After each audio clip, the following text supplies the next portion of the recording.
में जो मेन किरदार है वो मेरे वालिद साहब का है। तो फिर मेरे अबू ने अपने कंधों पर मुझे उठाकर सुबह के टाइम स्कूल ले जाते और दोपहर को जो है वो फिर अपने कंधों पर मुझे उठाकर घर ले आते। तो 73 में जो है वो मेरी पैदाइश हुई। उसी दौरान जो है 3 महीने के बाद मुझे बुखार हो गया। बुखार जो हो गया वो बुखार की वजह से मेरी जो दोनों टांगें वो ख़त्म हो गई। बिस्मिल्लाहिर्रहमानिर्रहीम। लाइक रोफशा, जैसा कि मेरा चैनल है लोगों को नफ़ा पहुंचाओ, और लोगों को नफ़ा पहुंचाने के हवाले से हमारी कोशिश यही होती है कि हमें कोई ऐसी सक्सेस स्टोरी मिले, कोई सक्सेस कहानी मिले जो हम आपके सामने लाएं, जिसे सुनकर मेरा जो टारगेट है वो यंग ब्लड है, जो भी हमारी नौजवान नस्ल है। दरअसल हम सक्सेस स्टोरीज़ के इंटरव्यूज़ इस वजह से करते हैं ताकि जो हमारी यंग ब्लड है उनसे सीखे कि कितना चैलेंजेस उनकी ज़िंदगी में, कितने चैलेंजेस आए, उनके बावजूद उन्होंने कभी हार नहीं मानी और वो ज़िंदगी में कैसे आगे बढ़े।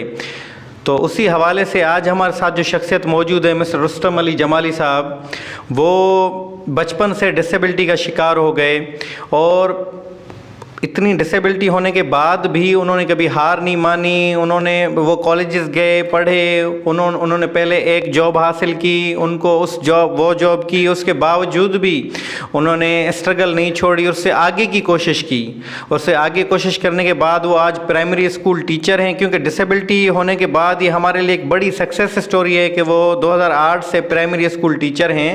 तो मैं चाहता हूँ कि हमारी जो यंग ब्लड है उनको ये पता चले कि कैसे कैसे चैलेंजेस फेस करके लोग आगे जाते हैं। मज़ीद जो है वो हम सर की खुद की ज़ुबानी सुनते हैं कि सर ने कौन कौन सी स्ट्रगल्स की और कैसे कामयाबी हासिल की और आगे उनके क्या प्लान है और वो कौन सा पैगाम देना चाहेंगे नौजवान नस्ल को। सर, सबसे पहले आपका बहुत शुक्रिया कि आपने हमें टाइम दिया। सर, आप अपनी ज़ुबानी बताएं कि आप डिसेबिलिटी होने के बावजूद आप मतलब कैसे ज़िंदगी में आगे बढ़े। मैं आपका शुक्रगुजार हूँ कि आपने मुझे इस काबिल समझा और मैं आपके सामने मौजूद हूँ। सर, बचपन मेरा 1973 में जो है वो मेरी पैदाइश हुई। उसी दौरान जो है 3 महीने के बाद मुझे बुखार हो गया। बुखार जो हो गया वो बुखार की वजह से मेरी जो दोनों टांगें वो ख़त्म हो गई। उस फालज का यानी कि इस तरह का कोई अटैक हुआ। मैं 3 माह का था तो वो हो गया, अटैक मुझे हो गया। फिर नवाबशाह में मेरे अब्बू ने इलाज करवाया मेरा बड़ी मुशक्क़त से, जबकि उस टाइम सवारी वगैरह का कोई जो है वो इंतज़ाम नहीं होता था।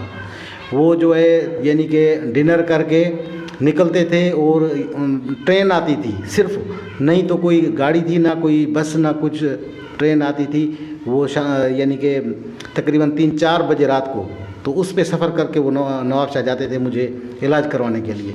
3 माह तक मेरा इलाज रहा। फिर उधर डॉक्टर फारूकी था जिसने मेरा इलाज किया। उसने कहा कि ये अब कुछ ना कुछ बेहतर हो जाएगा, लेकिन बिल्कुल सेट नहीं हो सकता क्योंकि इस पर अटैक जो है ना वो काफ़ी ज़्यादा हो चुका है। तो उसके बाद मेरे अब्बू जो है ना वो मुतमईन नहीं हुए। 3 माह के इलाज के बाद भी फिर उसने मुझे कराची जो है ना वो लेकर गए और कराची में भी उधर डॉक्टर ने वही इलाज किया जो इधर वाले डॉक्टर ने किया, यानी कि डॉक्टर फारूकी ने। सर, आपने 1980 की दिहाई में आपने अंदाज़न तालीमी सफ़र का आगाज़ किया होगा। सर, उस ज़माने में तो तालीम का इतना शऊर नहीं था और उसके अलावा मैं समझता हूँ कि आप तो डिसेबल बंदे हैं, लेकिन जो बिल्कुल सेट बंदे हैं वो भी हमें आजकल वो भी लोग मिलते हैं जो उस टाइम सही नहीं पढ़ सके। आपने डिसेबल होने के बाद आप में कैसे इतना शऊर था कि आपने 1980 की दिहाई में फिर भी तालीम का सफ़र का आगाज़ किया और उसके बाद कंटिन्यूसली इसको आपने। सर, इस में जो मेन किरदार है वो मेरे वालिद साहब का है। मेरा वालिद साहब वो जो है तालीम से काफ़ी उसका लगाव था। 81 में मुझे उसने प्राइमरी स्कूल में एडमिशन दिलवाया और वो स्कूल जो है तकरीबन 1 किलोमीटर के करीब जो है ना वो हमारे गांव से दूर था। तो उस टाइम कुछ भी जो है ना सर वो सहूलियात नहीं थी, यानी कि ना कोई रास्ता था, रोड था, ना ही कोई गाड़ी थी, कुछ भी नहीं था। उस टाइम काफ़ी जो है ना इस चीज़ की फुकदान थे, नहीं थे ये सहूलियात। तो फिर मेरे अबू ने अपने कंधों पर मुझे उठाकर सुबह के टाइम स्कूल ले जाते और दोपहर को जो है वो फिर अपने कंधों पर मुझे उठाकर घर ले आते। जी हाँ, और इसके अभी तक काफ़ी गवाह भी मौजूद हैं। ये ऐसी बात है कि हो सकता है कोई इतवार ना भी करे, लेकिन ये बिल्कुल सच है। तो हम गरीब लोग थे सर, उस टाइम काफ़ी गरीब लोग थे। तो पड़ोसी जो थे हमारे वो जो है ना यानी कि इसको अच्छा नहीं समझते थे। वो कहते थे कि ये धनी पर तो जमाली जो है ये इसको 5 दर्जे जमाते पास करवा के फिर इसको किधर ये बांदी इसको जो है कंधे पर लेके जाएगा, क्योंकि सहूलियात तो बिल्कुल भी नहीं थी। यानी कि प्राइमरी स्कूल भी हमारे जो है ना वो यानी पहुंच से दूर था, लेकिन हमने बड़ी मेहनत से मेरे अबू ने वो जो है अचीवमेंट हासिल की। फिर जब 5 जमातें मैंने पूरी की तो मेरे अबू ने सर्टिफिकेट लिया मेरा, और सर्टिफिकेट लेकर गवर्नमेंट हाई स्कूल बांदी में जो है सर अब्दुल कादिर डायरी के पास आया। उस टाइम वो मरहूम ज़िंदा थे, अल्लाह उसको जन्नत नसीब करे। उसने कहा कि सही ये आपका लड़का कहाँ है जिसका आप सर्टिफिकेट लेकर आए हो? तो मेरे अबू ने कहा कि वो तो डिसेबल है, वो तो आ नहीं सकता। तो सर ने कहा कि फिर वो किस तरह आएगा, तालीम कैसे हासिल करेगा? तो मेरे अबू ने कहा कि वो मैं बंदोबस्त खुद करूँगा, इंशाल्लाह आएगा और पढ़ेगा। तो फिर मेरे अबू ने तकरीबन 55 इयर्स की जो है एज में साइकिल ली, बाईसाइकिल। जी मेरी वजह से, क्योंकि गवर्नमेंट हाई स्कूल बांदी तकरीबन जो है 3-4 किलोमीटर यानी कि 5 किलोमीटर हमारे घर से दूर था। तो ये बहुत बड़ी जो है ना मसला था आने जाने का। तो उसने साइकिल खरीदी 55 साल में साइकिल ली और फिर सीखी। सीखने में भी उसको तकरीबन काफ़ी 15 से 20 दिन लग गए, क्योंकि वो यानी कि नौजवान नहीं थे, बूढ़े थे, इस वजह से उसको टाइम ज़्यादा लगा। तो उस टाइम बसें आती थी और हमारे गांव के जो लड़के हैं ना वो बस की छत के ऊपर से बैठकर स्कूल आते थे। तो पड़ोस में जो है एक बंदा था, लड़का था, वो पढ़ता था, उसका नाम जो है ये उस्ताद ओस्मान जमाली, अभी भी PhD टीचर है वो। तो वो भी पढ़ता था हाई स्कूल बांदी में। तो मेरे अबू ने उसको कहा कि भाई आप जो है ना मेरे लड़के को लेकर जाओ साइकिल पे, खुद भी जाओ। तो वो जो है ना वो बहुत खुश हुआ कि हम तो बड़ी मुशक्क़त से जाते थे, अभी तो सवारी हमें घर से मिल गई। तो तकरीबन 2-3 माह जो है उसने मुझे साइकिल पे लेकर स्कूल पहुंचाया, और वापसी में भी वो मुझे अपने घर छोड़कर जाते थे। तो ये इस तरह 5 दर्जे मैंने पढ़े। फिर मेरे अबू ने क्या है कि इधर शहर में दुकान खोला। दुकान खोलने से वो दर्जगा काम जो है ना वो करता था, और मुझे भी सिखाया कि ये माजूर है, डिसेबल है, और हमारे जो है ना वो हालात बहुत गुर्बत के हैं। हो सकता है आगे चलकर इसको कोई जॉब ना भी मिले तो ये अपने जो है पाँव पर तो खड़ा हो सके ना, हाँ हुनर सीखे, तो ये किसी के सामने हाथ तो नहीं फैलाए ना। तो उसकी ये सोच थी। फिर उसने मुझे ये भी काम सिखाया। आज मैं जो है ना वो दर्जी का काम भी मैं फुल जानता हूँ। जी हाँ, फुल जानता हूँ मैं। और तालीम भी जो है मैट्रिक तक इधर पढ़ाई। फिर जो है मेरे क्लासमेट जो थे वो तो जा रहे थे नवाब शाह पढ़ने, क्योंकि उस टाइम बांदी में या दौड़ में फर्स्ट ईयर की सहूलत नहीं थी, न प्राइवेट में न सरकारी में, कहीं भी नहीं थी। तो फिर सच्चल सर्विस कॉलेज नवाब शाह में मेरा एडमिशन लेकर मुझे दिया, और फिर उधर किराए की जगह ली मेरे लिए। और फिर उधर जो है वो साइकिल पर मुझे लेके जाते थे। वहाँ पर फिर वो प्रिंसिपल थे 60 मील के, उसका नाम था सैयद सरवर शाह। उसने मेरे अबू से कहा कि आप चाचा इसको लेकर आते हो साइकिल पर, ये खुद क्यों नहीं आ सकता? तो उसने मेरे अबू ने कहा कि ये डिसेबल है और ये नहीं आ सकता। तो फिर उसने कहा कि मैं एप्लीकेशन देता हूँ DC को, वो इसको 3 पहियों वाली साइकिल देगा, फिर जो है ना ये खुद आ जाए। तो मेरे अबू ने कहा ये तो बहुत अच्छा। फिर उसने मुझे जो है वो DC साहब से साइकिल दिलवा दी 3 पहियों वाली। फिर मैं खुद जो है कॉलेज पर आता और जाता, और अल्हम्दुलिल्लाह उधर से जो है मैंने इंटर क्लियर कर लिया। और इंटर क्लियर कर लेने के बाद जो है फिर मैं घर बैठ गया। कुछ वक्त बड़ी मुश्किल थी, क्योंकि उस टाइम जो भी अखराजात थे वो खुद को बर्दाश्त करना पड़ते थे, गवर्नमेंट की तरफ से कोई भी सहूलत नहीं होती थी। तो फिर माली हालात हमारे इतने बुरे थे कि मैं उससे ज़्यादा जो है वो कंटिन्यू नहीं रख सका। फिर अल्हम्दुलिल्लाह टेस्ट पास किया, सिंध यूनिवर्सिटी ने टेस्ट लिया उम्मीदवारों से, मैंने भी जो है एप्लीकेशन जमा कराई। अल्हम्दुलिल्लाह वो टेस्ट मैंने क्लियर कर लिया अच्छे नंबरों से। फिर मेरिट लिस्ट में मेरे जो मार्क्स आए वो 100 का पेपर था, लेकिन डिसेबिलिटी की वजह से जो मेरे एक्स्ट्रा मार्क्स देकर मुझे 105 नंबर मिले, और टॉप में मेरा नाम था। जब नवाब शाह में गया आर्डर लेने तो पूरे ज़िले की लिस्ट जो है वो मेरे सामने रख दी कि आप जो चॉइस करें स्कूल आपको दें। उस टाइम तो ऐसे था। तो फिर ठीक है सर। वैसे आपको पहले शायद लेबर अटेंडेंट की भी जॉब थी, उसका अभी आपने जिक्र नहीं किया, वो आपको कैसे कब मिली? और आपने लेबर अटेंडेंट नौकरी मिल जाती है तो बंदा थोड़ा सा रिलैक्स हो जाता है कि चलो अब आगे के लिए तैयारी नहीं करते, क्योंकि आप डिसेबल बंदे थे। उसके बावजूद भी आपने मतलब लेबर अटेंडेंट जॉब होने के बाद भी आपने कोशिश नहीं छोड़ी। कैसे मतलब आपके माइंड में किसी को आप सुनते थे, किसी से मुतासिर थे जो आपने एक नौकरी होने के बावजूद भी कोशिश करते रहे कि कोई इससे भी अच्छी पोस्ट मिल जाए?